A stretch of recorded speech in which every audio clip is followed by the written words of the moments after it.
शहर को शहर मुबारक बना दिया, मुबारक महीना बना दिया। ये सब कुरान हकीम की बरकत है। ये मुबारक महीना है तो इसने ये इस वजह से मुबारक महीना बना है, इसलिए कि इस महीने में एक मुबारक किताब उतरी है। क्या मतलब हुआ इसका? ज्यादा से ज्यादा इस महीने में हम कुरान हकीम की तिलावत करें, इसे समझने की कोशिश करें, इसको अपनी जिंदगी में दाखिल करने की कोशिश करें। यह है मकसद इसका।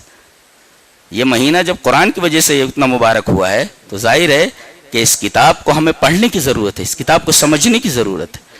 और जब ये किताब मुबारक है, महीने को मुबारक बना सकती है, तो जो लोग इसको पकड़ ले वो खुद बाबरकत हो जाएंगे। बरकत हम कहां ढूंढ रहे हैं? बरकत तो यहां है ना, कुरान के पास है बरकत। कुरान को पकड़ लो, बरकत खुद बखुद घर में आ जाती। बरकत हासिल करने के लिए क्या क्या नहीं करते, और यह पूरा महीना बरकत हो जाता, बाबरकत हो जाता है। यहां तक कि आदमी सहरी का खाना खाता है, सहरी खाता है, वो भी बरकत ही है। चलिए वो हदीस पढ़ लेते हैं। हदीस इस तरह, वान अनस रज़ी अल्लाह ताला अन्हु क़ाल क़ाल रसूलुल्लाह सल्लल्लाहु अलैहि वसल्लम तसहरु फ़इन्न फ़िस्सुहूरि बरकतन, रवाहु मुस्लिम फ़ी किताब सियाम।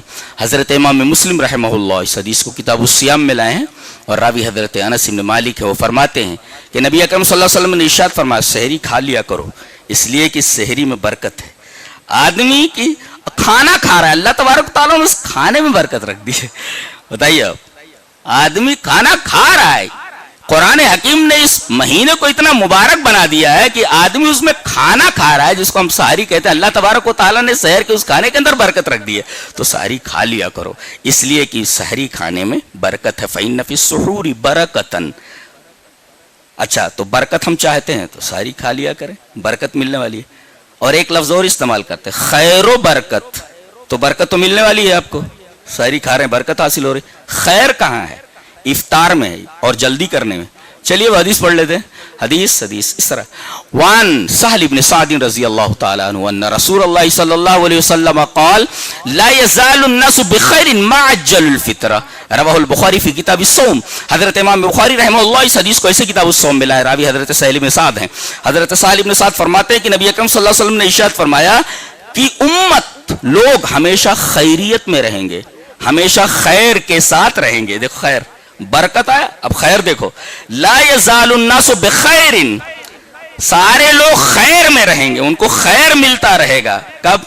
मा अज्जलुल फ़ित्र, जब तक इफ्तार में जल्दी करते रहेंगे। इफ्तार का जल्दी करना ये मसनून है, और जल्दी करने का ये मतलब नहीं है कि दिन अभी बाकी हो और आप खाते बैठ जाएं। दिन गुरूब हो जाए तो अब देर नहीं करना है। मालूम हो गया कि अब दिन गुरूब हो चुका है, तो तुलुए आफ्ताब से लेकर के, रिसार से लेकर के गुरूब आफ्ताब तक एक जो वक्फा है, जो दौरानिया है, यही हमारे रोजे का पीरियड है, ये वक्फा है। अब जैसे ही सूरज गुरूब हो आपको फौरन इफ्तार कर लेना चाहिए। आपने कभी गौर किया कि इफ्तार में जल्दी करने के लिए जो कहा गया है, और ये कहा गया कि इफ्तार में जल्दी करेंगे तो खैरियत से रहोगे, क्या फलसफा है इसमें? कभी गौर किया आपने?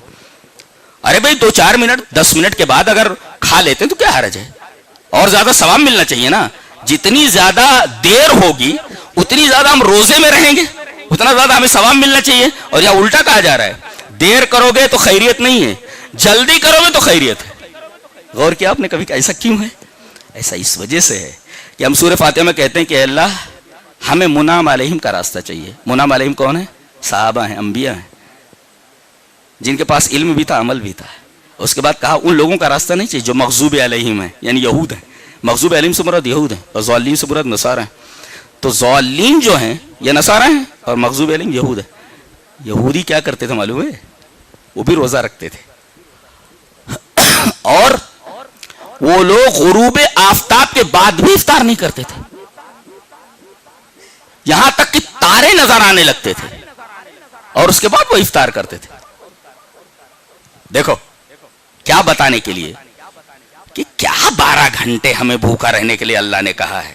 अरे हमारे अंदर तो वो स्टैमिना है कि अगर हमको 24 घंटे भी अगर हमको हुक्म दे दिया जाता भूखे रहने का तो हम भूखे रह लेते। ये देखो, ये इबादत है।